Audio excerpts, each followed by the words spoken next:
All right. Hey, everyone. Welcome back to another episode of How I Met Your Mortgage. As always, I'm your host, Adam Smith, with Just the Tips Coaching. And with me, pretty much as always, although I understand it might be touch and go today, is our marketing director, one of our other coaches, all around superhuman, Yogi Somye. The list is extensive. Jen Waybor. Hey, Jen. Hi, Adam. Does it seem like it's been forever since I've seen you? I mean, other than in a Yes. digital environment? Yes. Okay. But I'll see you tomorrow. I'll see you tomorrow? Okay, Yes. cool. All right. So Jen and I have a really cool guest for you guys today, somebody that we had on the show previously. So this is a repeat episode, a sequel, if you will. And we liked talking with her so much. She had such a unique perspective on one particular item that I feel is an important piece of lead gen work, and in fact is part of our program because of how great we felt that she and some of our other coaching clients had adopted and used and exercised. So please welcome back to the show, Catherine Burgess. Hi, Catherine. Hi, Adam. How are you? I am well. How are you? Good. I caught a little bit of chatter before we actually started broadcasting, and we were talking about the fact that it's been a weird year. I mean, just for everybody and everything, and that literally the only constant, the only thing that seems to be relatively normal for us is work, is business. That we've kind of been able to maintain and stay on track, and that, boy, everybody's personal lives are just out the window. It's crazy kind of stuff going on. Yeah, so true. So one of the things that I've noticed and paid attention to since the last time we had you on the show is that you're really starting to ramp back up on this particular subject that we discussed at length the last time you were on the show, which was events, client appreciation, colleagues, these kinds of things. Did I see that you're going to do your Oktoberfest event again this year? We actually just did it on Saturday night. Oh, we just did it. Okay. Yeah. It's August, right? I'm going to check the calendar real quick here. It's a little early because we were hosting it as a benefit for the Museum of Boulder, and they coincidentally have a beer here. It's the history of beer in Colorado exhibit. Wow, that's a big deal. Yeah, so we got the last weekend before the beer here exhibit went away. Okay. Yeah. Very cool. Good timing. And this has obviously been something that's been a fairly significant staple of your personal life, your work life, your lead gen, so on and so forth. In fact, the last time we had you on the show, you had asked Jen and I to come participate in a couple of different events. And boy, for Jen, Boulder's quite a cry. It really feels like the difference between New Mexico and Wyoming when it comes down to it. But you've been relatively constant and consistent about that kind of stuff. Outside of Oktoberfest, what other events are you still doing? Well, we try to. We have sort of cycled through different things, and of course, the pandemic has played a huge. And this is actually here, you can see it. We had this incredible henna artist. Henna tattoo, yeah. At the party. So anyway, beautiful. We have cycled through different types of events. In the past, we have done, prior to the pandemic, we hosted Sunday night dinner every Sunday night for 5 years. And it was kids from the university who were friends of and the high school who were friends of our kids, and then any adults we ran into during the week who we knew, and or we thought we wanted to get to know. So we've done some of that since the pandemic, though it's been more sporadic. We were definitely in the every single Sunday cycle before, and we're not in that now. Last summer we did we called it Porch Fest. Fest, I love it. Sorry, I think it was Front Yard Fest, and we have a little place on Walnut, which is just 5 blocks from the office, in Boulder. And there's a small front yard big enough for 3 12 by 12 pop-up tents. And so we hosted once a month. We had we seem to have a lot of friends who are professional musicians. So we hosted a small event in our yard, and it was BYOB, BYO chair, and the tents were up just in case of rain, which of course it did rain. And so once a month for an hour to 2 hours, depending on who it was, we had a free concert. And so we're not doing that for lead gen. We are doing it to work our sphere. So all of our stuff, we're not reaching out to new people. We're reaching out to the people who we know, love, and trust, and who we want to stay top of mind with. Oh, I would definitely consider that lead gen. Yeah. I know a lot of people that have had a career that has developed into a strict repeat and referral business, which should be your goal. All of you listening, all of you watching, that should be your goal. And when we achieve that and have it for so long, we don't really look at it as lead gen, but furthering those relationships with that circle do lead to greater referrals. Right. So it is, without equivocation. I know it doesn't feel like it, and I know that's not the exercise, but without equivocation, building up your existing circle, strengthening those relationships, staying top of mind, being able to derive more referrals from the people you already do know, love, and trust, as you put it, that you enjoy working with, that you want to help, is absolutely lead gen type activity.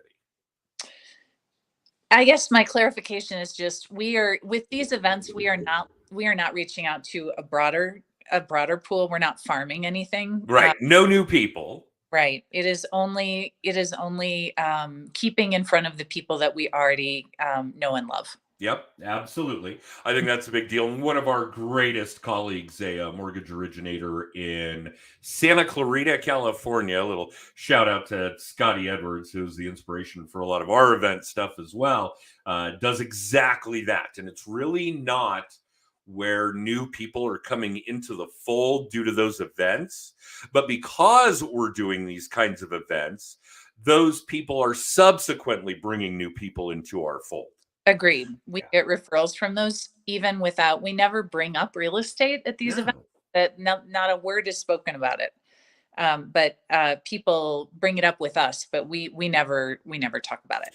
It's not a sexy subject. It is to other people, I think. Okay, that could be. They're a handful. When we are thinking about it, day in, day out, we're happy to take a break. Well, and I think that there's something really important, and Jen and I have been hyper focused on this as of late when we're working with coaching clients on their video work, on their social media work, so on and so forth. Guys, your audience, your circle, your contact database, however you want to describe it, they already know what you do. You don't have to talk about real estate. You don't have to talk about mortgages, insurance, financial planning, whatever it is. Those people know what you do. Talk about them. Talk about you. One of the highlights of this is that we're in an environment now where people really want to know who you are, not what you do. And again, they already know what you do. So there's really no reason to talk about it unless they bring it up. But yes, absolutely. Let's focus on things that are not advertising, I guess. And if I could extrapolate a little bit on that, part of what has been super compelling, evidently, so we hear back from people within our sphere, is that, for example, with what we did with the worst, we call it the worst party ever, WURST. I get it. Party ever. That was held at the museum because it was a fundraiser for the museum. So we try to do like fun for a cause. So we told everyone that we would match them dollar for dollar with everything that they gave to the museum. So the museum, our sphere wound up giving $3,500. We'll match that, and it'll be a $7,000 donation to the museum as a result of this party. So that is really compelling to our sphere.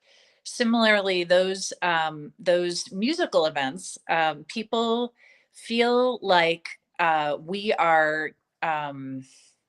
They don't see it as a only self-service. You know, people are so savvy. They know when they are being kept in your sphere.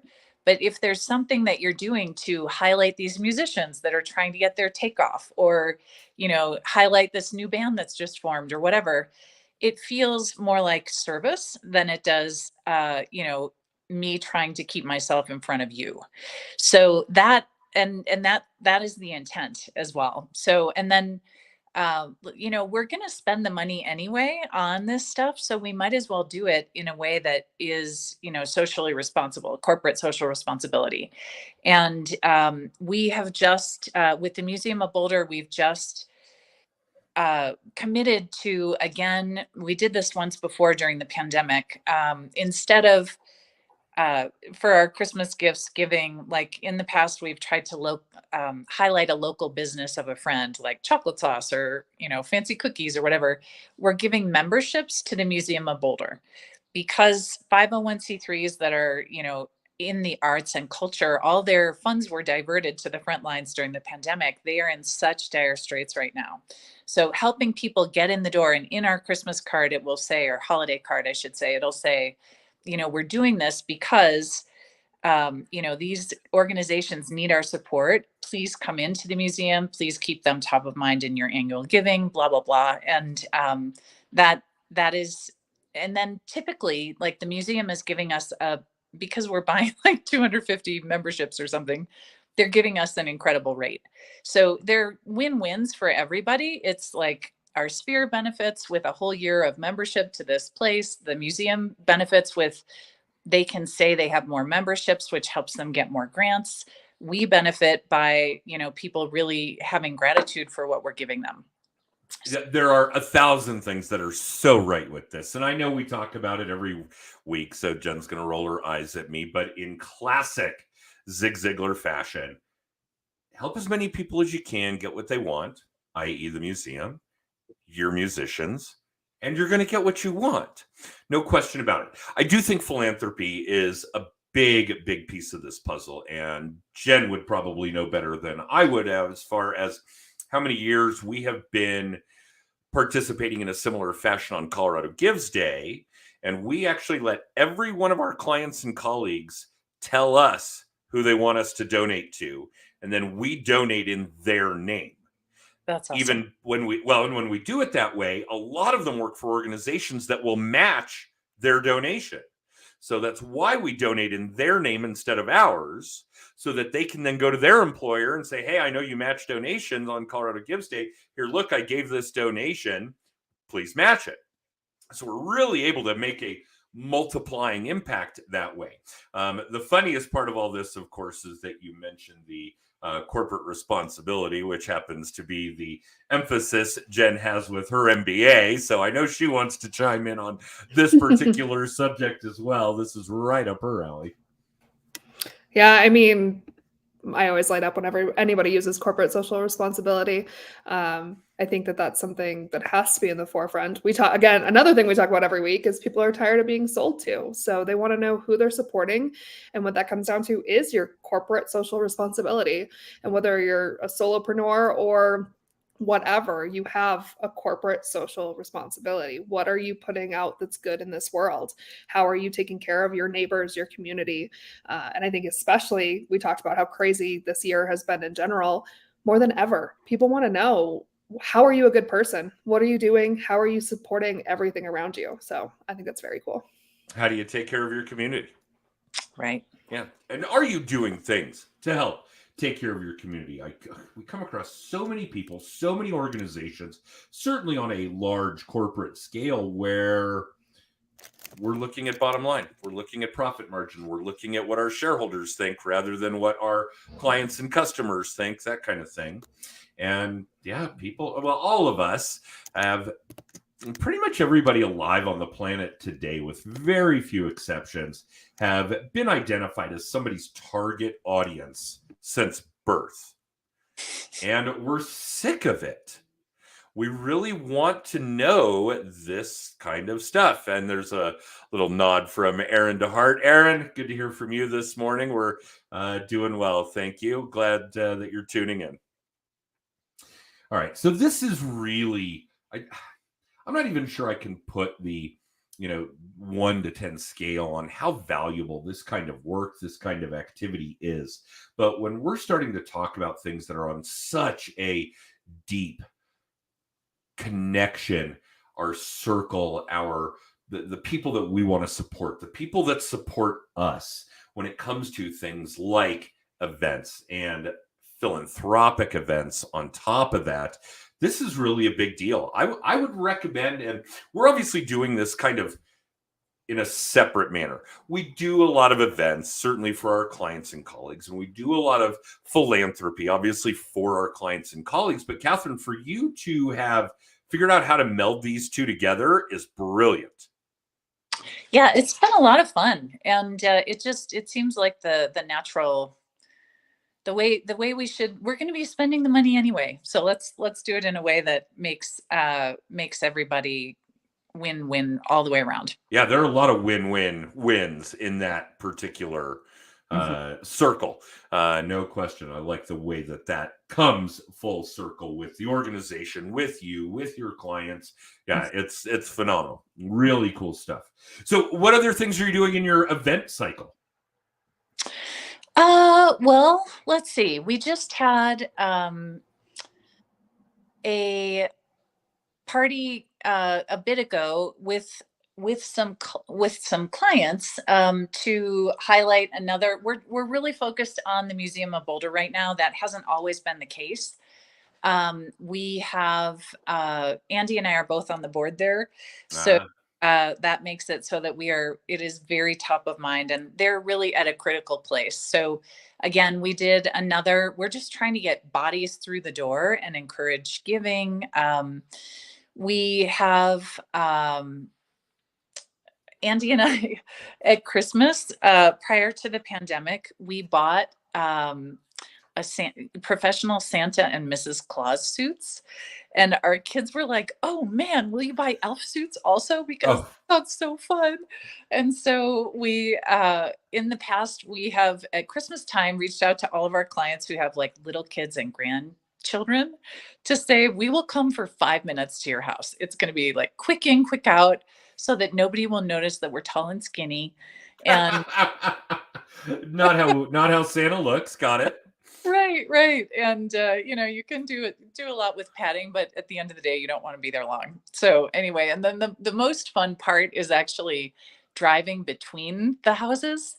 And you just find people alongside you in cars that are just cracking up. And we were thinking about strolling the Pearl Street Mall just for fun, but we haven't done that yet. That we always run out of time. So for those of you that aren't familiar, we're talking about a very long stretch of foot traffic only retail space in the city of Boulder that, it has a long history and great businesses and a lot of activity.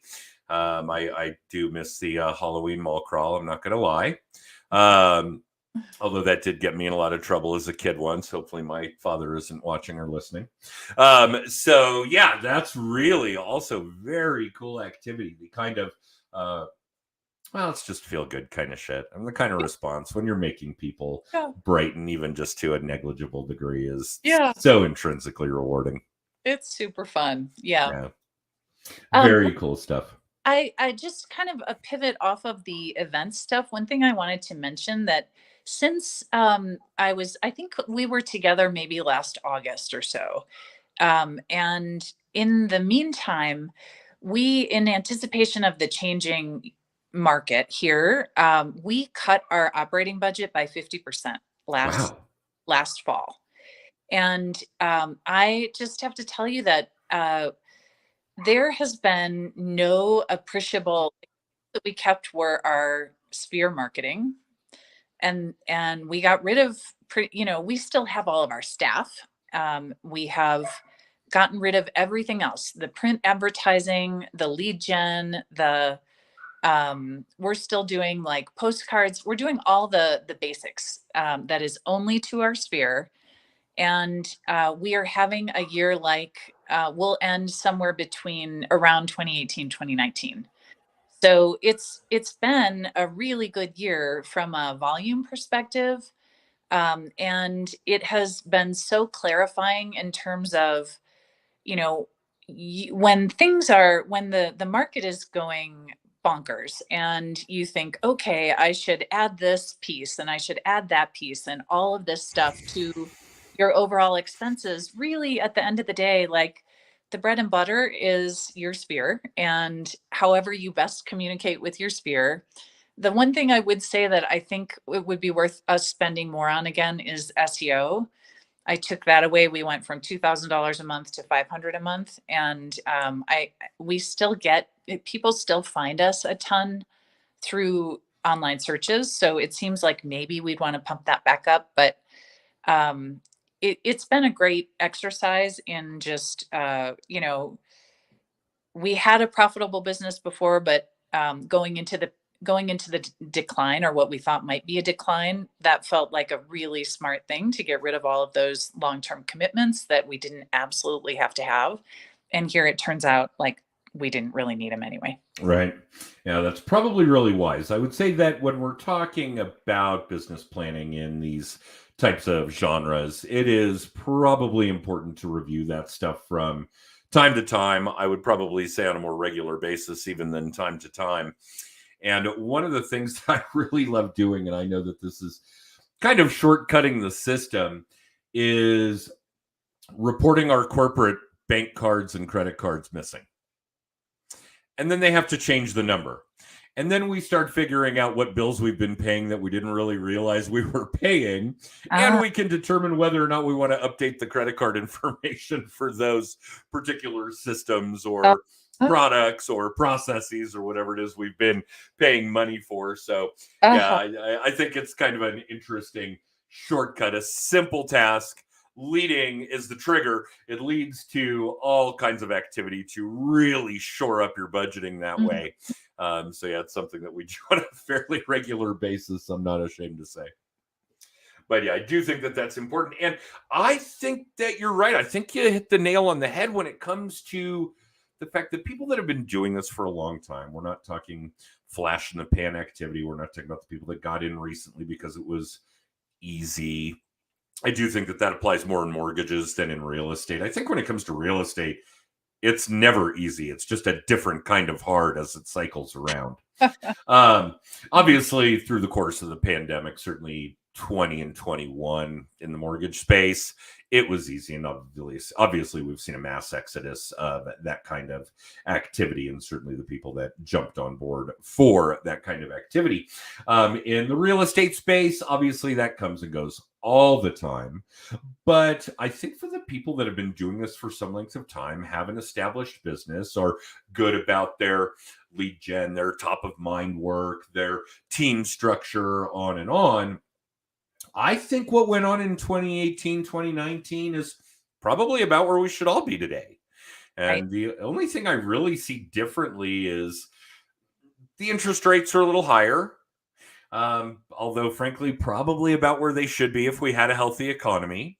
If we had a healthy economy that included a housing shortage anyway, I think that we're probably right about where we should be. And I think that as the cycle continues, we'll start to see a return to normalcy that way. But yeah, I'm sure Jen and I are ecstatic to know that you and your team have been gone down a path that has remained relatively consistent for you guys over that time frame. It's really good to know. Yeah, I mean, in Boulder County, the number of under contracts year to date is between 6 and 21% below the years between 2018 and 2023. So, even a 6% reduction in volume is a lot. It's a big number. Yeah. So anyway, we're grateful. We're grateful to have it feel like, things are chugging along. Good. I'm glad to hear that. What are you guys going to do for the rest of the year? What's on the horizon for next year? Jen, I'm suspecting you're going to want to get Catherine on the show again. And I think that's probably early 2025 that you're booking these days. I might have one spot left for 24. There might be one. So it's going to be a minute until we get to talk to you. Well, not the three of us, but until we get to have you talk to our audience. So yeah, tell us what's coming down the pipe for the next 12 or 18 months for your group. Well, every fall we do an audit of the business and redo our business plan. So we'll do that again. We'll get dialed in on all of our, practices, our vendors, our planning. And then by the time we're at early December, we're already the next year. So we'll be, I think, continuing very much in the same vein in terms of really streamlined, but with a really big focus on connecting with individuals and just from there. Perfect. I'm starting to get some of that audio breakup I heard you girls chatting about when we first started broadcasting. There's some static in the background, so hopefully that won't come off too bad once Jen does her audio editing. But yeah, Catherine, it's amazing. We absolutely love having you on the show. The constancy and consistency that you exude, one of the most important things we talk about. In fact, gotta keep forgetting that I have a sales mindset publication coming out here hopefully soon, and we talk about the 4 keys, 2 of them being constancy and consistency in sales, and the fact that you've always kind of approached your business, your community from a very community-minded perspective has always really been of interest to us. And I know to Jen in particular, who's really, really big on that social responsibility in corporate America and how she studied that for many moons of her life. And it's certainly had an influence on our business as well, both of them. I'm not going to lie. The way that Jen approaches our marketing with both the coaching company and with our mortgage brokerage have been, well, along similar lines and quite humbling. And I'm honored to be involved with both of you on the levels that we are. So thank you for that. And Catherine, I do know full well that it is ridiculously difficult when we're busy to carve out this kind of time to do this with us on a Monday morning. So thank you for that as well. I know that this is really a very big deal. And gosh, Jen, we've got all kinds of stuff going on here at Just the Tips as well. You want to enlighten our audience as to the latest and greatest? Yeah, so Mile High Mastermind is a month away, which is the big insane one. Yeah, so September 29th and 30th at University of Denver, we have our 7th annual Mile High Mastermind. It's our 2-day workshop mastermind extravaganza. That's what I'm going with this year. Okay. Very intimate group of people. A lot of people come year after year, but we really focus on content that you're going to be able to walk away and implement into your business instead of those conferences that you walk away and you're so overwhelmed that you have no idea where to start. It's kind of our thing here at JTT. Yeah, but tactical, tractional. Yeah, put it to work. Yeah. But I really think the biggest thing about this event is the community that comes together. I mean, it's such an incredible group of people every year. So that's September 29th and 30th at the University of Denver. Tickets are on sale right now for that. You can find more information about that, past episodes of the show, our weekly little tip, get a free copy, get a free hour of coaching, get a copy of Adam's current book. And once that next book is for sale, we'll get that up there too. Text tips to 63566 for all of that and everything else, just the tips. Cool. Well, thank you. And Catherine, thank you. Yeah. We love having you on the show. Let's book another episode. And I don't know what else to ask you with our short time frame. It's amazing how quickly 30 minutes goes by when we're having such great chatter. All right. Well, for the rest of you listening, either live or in syndication, or watching us live or in syndication, thank you for tuning in. You can catch episodes of How I Met Your Mortgage live at 10:30 a.m. Mountain Time on Mondays, pretty much every Monday. We probably end up doing 45 episodes a year, give or take. And this is our 6th season that we are in the tail end of, booked through 7, starting to book through season 8. So don't hesitate to catch us here on Facebook, LinkedIn, and YouTube, as well as the podcast on Wednesdays after this recording on Apple, Spotify, and Amazon podcasts. And like Jen mentioned, if you want to know anything about us, you can text tips to 63566, and it'll ping you back all kinds of good stuff about us. Other than that, thanks for tuning in. And we'll see you guys next week with another episode of How I Met Your Mortgage.